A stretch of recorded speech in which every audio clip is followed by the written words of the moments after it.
မင်္ဂလာပါခင်ဗျာဒီနေ့မှာတော့လူငယ်တွေထဲမှာမသိရသူမရှိရဲ့တကိုးသုံးလုံးတုံးကစကားလေးတစ်ခုဖြစ်တဲ့ 10 things I hate about you ဆိုတဲ့စကားလေးအကြောင်းကိုတင်ဆက်ပေးတော့မှာဖြစ်ပါတယ်ဇလန်လေးရဲ့အစမှာတော့ညီမနှစ်ယောက်ရှိတယ်တယောက်ကတော့ကျောင်းကောင်းတွေအားလုံးမြင်မြင်ချင်းချစ်မိသွားနိုင်ပြီမဲ့သူမကိုယ်သူမအချောဆုံးလာဆုံးပြင်ပြီးတော့ပတ်စံရှိတဲ့သူတွေကိုဆွဲဆောင်တဲ့ညီမဖြစ်သူဘီယန်ကာနဲ့ကောင်းလေးတွေအကြောင်းနားလည်ပြီးညံကောင်းတဲ့လူတွေနဲ့စကားပြောရတာမကြိုက်တဲ့ထောက်ဆက်ကမ္ဘာကြီးခတ်တို့နဲ့ဒီဇလန်လေးကိုစားထားပါတယ်တရက်မှာတော့သူမတို့နှစ်ယောက်လုံးကိုမွေးထားတဲ့မွေးသဘခင်ကျေးဇူးရှင်ကြီးကသူမတို့နှစ်ယောက်လုံးကိုစီကန်းချတစ်ခုထုတ်ခဲ့ပါတယ်ဘီယန်ကာက dating လုပ်နိုင်မယ်ဒါပေမဲ့သူ့အမ cat dating လုပ်မှဆိုရယ်စီကန်းချက်ကိုထုတ်လိုက်ပါတယ်ဘီယန်ကာက cat dating လုပ်မှဆိုလို့ရှိရင်တော့သူဒီသက်ဒိမ့်မဲ့သူဘယ်တော့မှရမှာမဟုတ်ဘူးဆိုပြီးတော့စိတ်မကောင်းဖြစ်သွားတာပေါ့ cat ကတော့ AC ပါပဲဒီစီကန်းကြောင့်ပဲကျောင်းကကောင်းလေးတွေအကုန်လုံးကစိတ်တက်ကြကုန်ကြတာပေါ့ဘာကြောင့်လဲဆိုတော့ cat အတွက်ဒိမ့်မဲ့လူဆိုတာတကယ် crazy level နဲ့တက်တိရှိတဲ့သူဖြစ်မှရမှာမလို့ပါပဲအဲ့ဒီမှာပဲကင်မရွန်ကဘီယန်ကာတို့ရဲ့စီကန်းကြောင်းကိုတည်သွားပြီးတော့သူကဘီယန်ကာကိုဒိတ်ချင်ပြီးတော့သူ့ဖေရဲ့စီကန်းကြောင်းဒိတ်လို့မရတာကြောင့်သူ့တငယ်ချင်းမိုက်ကင်းနဲ့အစီအစဉ်တစ်ခုလုံးကိုဆွေးနွေးကြတာပေါ့ပထမဆုံးအနေနဲ့လုံးဝဆူဆူရွာရဲတယောက်ကိုမီးရှို့ဘူးတဲ့ဆိုတဲ့နာမည်ဆိုရီစပီကာအသစ်ဝယ်ဖို့သူ့အသေးသူမောင်ကိုဈေးကွက်မှာရောင်းနေဆိုတဲ့နာမည်ဆိုရီနဲ့ Patrick ဆိုတဲ့ crazy looking bad boy တယောက်ကို cat နဲ့ဒိတ်ခိုင်းဖို့စဉ်းစားကြတယ်သူတို့ Patrick ကိုဘယ်လိုဒိတ်ခိုင်းရမလဲစဉ်းစားရင်းနဲ့ Michael က idea တစ်ခုရသွားတယ်ဂျိုဝီဆိုရဲတထေးသားငနေတဲ့ကောင်ကိုအကူကြီးသွားတောင်းလိုက်တယ်။ပတ်ထရစ်သားခက်နဲ့ထွဲသွားရင်မင်းလည်းဘီယန်ကာနဲ့နီးစပ်ပြီးဆိုပြီးတော့ပြောလိုက်တယ်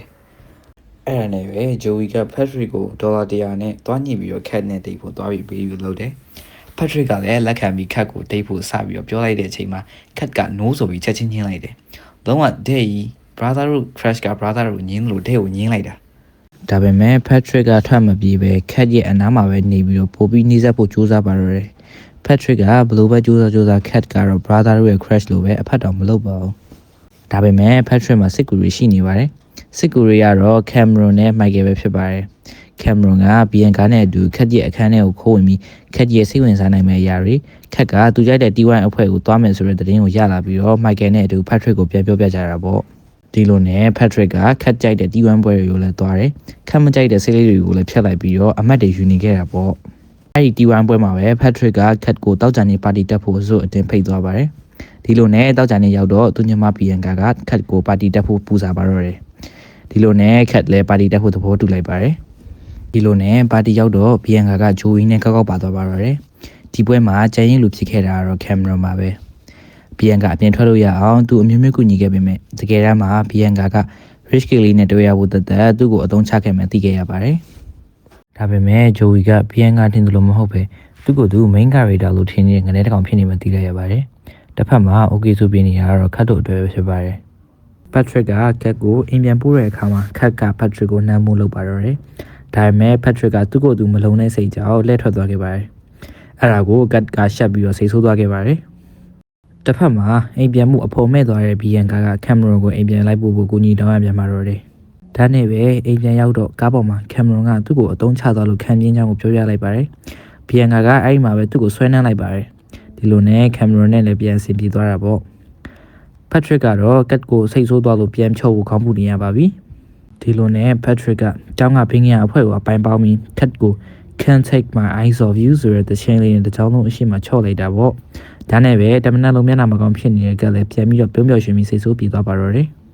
အဲ့လိုနဲ့ပဲ Patrick ကအပြစ်ပေးကောင်ရောက်သွားပါတယ်။ cat က Patrick ကိုအပြင်ခိုးထွက်လို့ရအောင်ကူပေးရင်းနဲ့အပြင်ရောက်တော့နှစ်ယောက်သားထိတ်ကြပါတယ်။ထိတ်ကအပြင်မှာ Patrick က cat ကိုကျောင်းကပဲတော့ဖို့ဖိတ်ပါတယ်။ cat ကညင်းတော့နှစ်ယောက်သားအငင်းပမှုလေးတွေဖြစ်ပြီးတော့ cat က Patrick ကိုပြန်စိတ်ဆိုးသွားပါတယ်။အဲ့ဒါဖြစ်ပြီးနောက်ညီမဖြစ်သူ Bianca ကလည်း cat မသွားရင်သူလည်းကျောင်းကပဲတော့လို့မရကြောင်းနဲ့သူသွားခြင်းကြောင့်လာပြောရင်းနဲ့အချင်းချင်းစကားများကြတာပေါ့။အဲ့လိုနဲ့ပဲ cat ကသူ့ညီမ Bianca ကိုတနာတာရဲ့သူလည်း Patrick နဲ့သွားချင်တာရဲ့နဲ့ကျောင်းကပဲတော့ဖို့ဆိုဖြတ်လိုက်ပါတယ်။ကျောင်းကပွဲမှာတော့ Bianca တို့အတွေ့ရဲ့ cat တို့အတွေ့ရဲ့နှစ်တွဲပြောပါနေချိန်မှာအရှုံးသမားလေးဂျိုဘီက Bianca နောက်တစ်ယောက်နဲ့ပြောဖို့ cat ကိုခေါ်ဖို့ပတ်စံပေးတာမဟုတ်ကြောင်းပွဲလာရှာတာကြောင့် cat ကတိသွားပြီးတော့ကျောင်းကပွဲကနေထွက်သွားတာပေါ့။အဲ့မှာပဲပွဲမှာကမတွေဖြစ်ကုန်ပြီးတော့ဂျိုဝီက Cameron ကိုပြဿနာသွားရှာတော့ Bianca ကဂျိုဝီကိုသူ့အမအတွက်ရောသူ့ကောင်လေးကိုပြဿနာရှာတဲ့အတွက်ရောသူ့အတွက်ရောသုံးချက်ထိုးလိုက်ပါတယ်။ဒီလိုနဲ့ကျောင်းမြတ်တက်ရတော့ဆရာကကြပြဆက်ခိုင်းလိုက်တာတယောက်ယောက်အတိုင်းရှိမှရွေရဲလာပြီးတော့ကက်ကထလာပြီးတော့သူ့ရဲ့ကြပြကိုရွတ်ပါတယ်။သူ့ရဲ့ကြပြစီကတော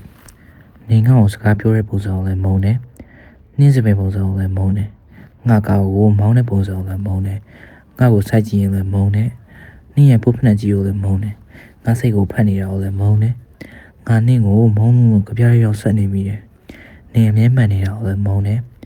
နင်လိမ့်တာကိုလည်းမုန်းတယ်နင်ငါ့ကိုရီအောင်လုပ်တဲ့ပုံစံကိုလည်းမုန်းတယ်ငါ့ကိုငေါ်လုပ်တာကိုလည်းမုန်းတယ်ငါနာမှာနင်မရှိတဲ့အချိန်ဆိုမုန်းတယ်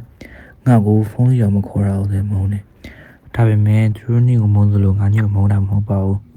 ငါနင့်ကိုနည်းနည်းလေးတော့မမုန်းတဲ့အကြောင်းကြပြားကိုလက်တန်းလုံးရဲ့အရှိမရွတ်ပြပြီးတော့မျက်ရည်တွေနဲ့အတန်းထဲကနေပြေးရသွားခဲ့ပါတယ်ဒီနောက်ကျောင်းကပြန်ချိန်မှာ Patrick က Cat ကို surprise အနေနဲ့သူကြိုက်တဲ့ guitar လေးဝယ်ပေးပြီးတော့သူမှားခဲ့တဲ့အကြောင်းလေးနဲ့သူဒီကောင်မလေးကိုအရန်ချစ်သွားကြောင်းပြောရင်းနဲ့ဒီဇာတ်လမ်းလေးကတော့ happy နဲ့ ending သွားခဲ့တာပေါ့ဗျာ